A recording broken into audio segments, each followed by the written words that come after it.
नमस्कार, मैं doctor Meenakshi Verma, MD obstetrics and gynaecology, your friend, philosopher and guide. आज मैं प्रेगनेंसी के 7वें महीने में क्या साइंस एंड सिम्टम्स हैं और क्या सावधानियां बरतनी है आपको, ये इस बारे में बात करूँगी। 7वें महीने में आपको एक ऑब्वियसली ज़्यादा भारीपन, प्रेग्नेंट लेडी होती है तो ज़्यादा उनका एब्डोमेन भी प्रोट्रूड करने पर लगता है, और इस महीने में कंपैरेटिवली थोड़ी सावधानी ज़्यादा बरतनी है।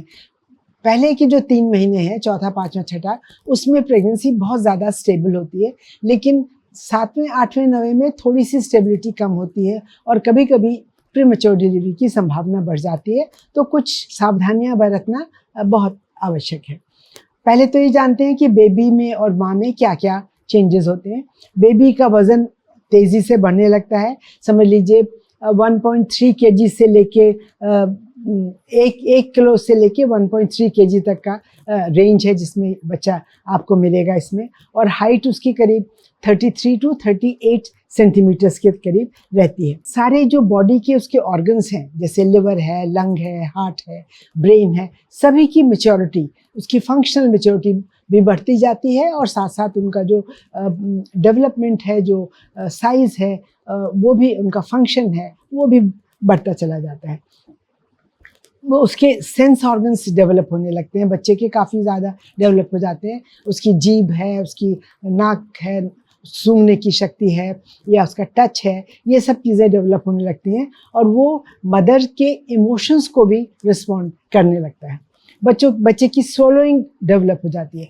कभी कभी ऐसा होता है कि जब हम सोनोग्राफी करते हैं तो देखते हैं कि बच्चा कैसे वो सोलो कर रहा है, एमनियोटिक फ्लूइड जिसमें बच्चा वो घूमता रहता है। तो it's a very common phenomenon जो दिखाई पड़ता है।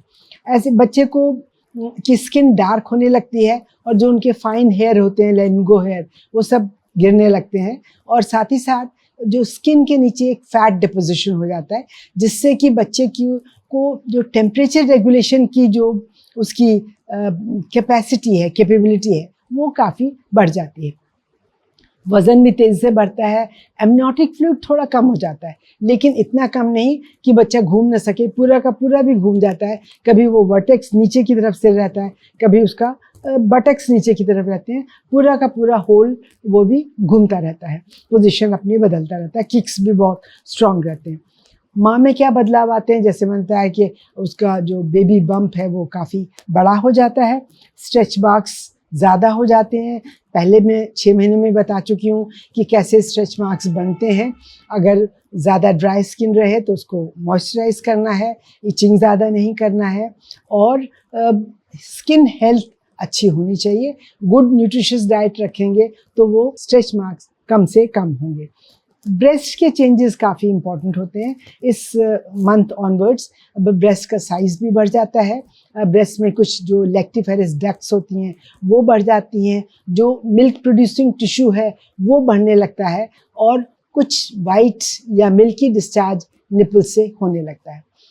जैसे मैंने पिछली बार भी बताया था, इस महीने में भी आपको थ्रू आउट द मंथ बराबर निपल्स को मसाज करके विद क्रीम या ऑयल के साथ इसको ऐसे करना है जिससे कि वो स्ट्रॉन्ग हो सके और बाहर की तरफ रहें, जिसमें जब बच्चा पैदा हो तो उसको फीड करने में कोई प्रॉब्लम ना आए। कभी कभी फेस पे, जैसा पिछली में बताया था मैंने, एक बटरफ्लाई जैसा पिगमेंटेशन हो जाता है, इसको मिलाज़मा कहते हैं। उसको लेके ज़्यादा टेंशन नहीं लेना। कुछ क्रीम्स हम लोग बताते हैं जिसको लगाने से वो हल्का हो जाता है, एंड आफ्टर डिलीवरी धीरे धीरे 3-4 महीने में वो ख़त्म हो जाता है। यूरिन की फ्रीक्वेंसी बहुत बढ़ जाती है, क्योंकि जो यूट्रस का प्रेशर है वो यूरिनरी ब्लैडर के ऊपर बहुत पड़ने लगता है, तो उसकी कैपेसिटी कम हो जाती है, तो थोड़ी देर में ही ब्लैडर फुल हो जाता है। रात में भी बार बार यूरिन के लिए जाना पड़ता है। कमर में दर्द होना, पैर में दर्द होना, पैरों में सूजन आना, वेरिकोज वेन्स होना, या फिर हाइपर एसिडिटी होना, बहुत ज़्यादा हार्ट बर्न होना, या फिर सांस फूलना कुछ काम करने से या चलने से, ये सब नॉर्मल सिम्टम्स हैं प्रेगनेंसी के, उनको लेके ज़्यादा घबराना या परेशान नहीं होना चाहिए। कभी कभी इस मंथ में प्रीमेच्योर डिलीवरी होने का चांस रहता है। इस प्रीमेच्योर डिलीवरी उन लोगों में ज़्यादा होती है जिनमें कॉम्प्लिकेशंस होते हैं, जैसे कि ट्विन प्रेगनेंसी है या हाइड्रामनियोस है जहाँ फ्लूइड बहुत ज़्यादा है, या फिर बच्चे में कोई एबनॉर्मलिटीज़ हैं, या फिर कभी ब्लीडिंग हो गई जिसको हम एंटीपार्टम हेमरेज कहते हैं, या फिर ब्लड प्रेशर बहुत ज़्यादा हो गया, प्री एक्लेम्सिया या एक्लेम्सिया। इन सब चीज़ों से इस बात की संभावना बढ़ जाती है कि प्रीमेच्योर डिलीवरी हो, तो इसलिए आपको रेगुलर चेकअप करा के ये इस चीज़ों को कंट्रोल में रखना होता है। कभी कभी ट्रॉमा या एक्सीडेंट भी हो जाता है जिसकी वजह से प्रीमेच्योर डिलीवरी होने लगती है। हमारे यहाँ एक ये यूजुअली एक माना जाता है कि 7वें महीने में अगर बच्चा हो जाए तो वो बच जाता है, 8वें महीने में हो तो बच्चा नहीं बचता। ये भ्रांति है, इसको ना मान के चले। 7वें महीने में बच्चा बहुत प्रीमेच्योर होता है 8वें महीने के कंपैरिजन में, और अगर 7वें महीने में बच्चा होता है तो उसके बचने की संभावना बहुत कम हो जाती है कंपेयर टू 8वें महीने। तो आपको 8वें और 7वें दोनों महीने में ही सावधानियां बरतनी है जिससे कि प्रीमेच्योर डिलीवरी ना हो सके। थ्रू आउट द मंथ कभी कभी आपको ऐसा लगेगा कि यूट्रस आपका बार बार सिकुड़ रहा है, एक कॉन्ट्रैक्शन जैसा फील होता है, थोड़ा डिस्कम्फर्ट रहता है लेकिन पेन नहीं होता है। इसको हम ये नॉर्मल मानते हैं, ये अच्छी चीज़ है, इससे जो सर्कुलेशन है बच्चे को वो अच्छा बना रहता है। इनको हम ब्रैक्सटन हिक्स कॉन्ट्रैक्शंस कहते हैं, and they are absolutely normal unless they are painful. अगर वो पेनफुल हैं, ज़्यादा दर्द है, तो फिर आपको डॉक्टर से मिलना है, वो आपको फिर मेडिसिन वगैरह देते हैं। पेल्विक पेन भी होता है, कभी कभी नीचे बहुत प्रेशर पड़ने लगता है, क्योंकि यूट्रस का प्रेशर, बच्चे का प्रेशर, एमनियोटिक फ्लूइड का प्रेशर नीचे जब पड़ता है पेल्विस में, तो वहाँ पे एक कांस्टेंट ज़रा दर्द जैसी फीलिंग होने लगती है। इस मंथ में क्या क्या टेस्ट होने चाहिए? एक तो ग्रोथ स्कैन है, वो ज़रूर होना चाहिए, अल्ट्रासाउंड, हीमोग्लोबिन, शुगर, थायराइड ये होना चाहिए, यूरिन टेस्ट होना चाहिए। और अगर RH नेगेटिव है तो 28 हफ्ते पे एक RH एंटी-D इंजेक्शन जो है वो लगना होना चाहिए। डाइट कैसी होनी चाहिए? डाइट में you should avoid spicy and oily food, अच्छी nutritious high protein diet, lots of green vegetables and fruits, and बाहर का खाना जहाँ तक हो सके कम से कम अवॉइड ही करना चाहिए जहाँ तक पॉसिबल है।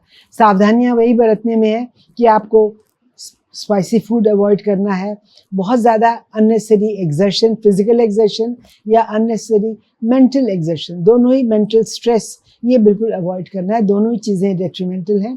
अननेसेसरी ट्रैवलिंग अवॉइड करनी चाहिए, कोई भारी चीज़ नहीं उठानी चाहिए।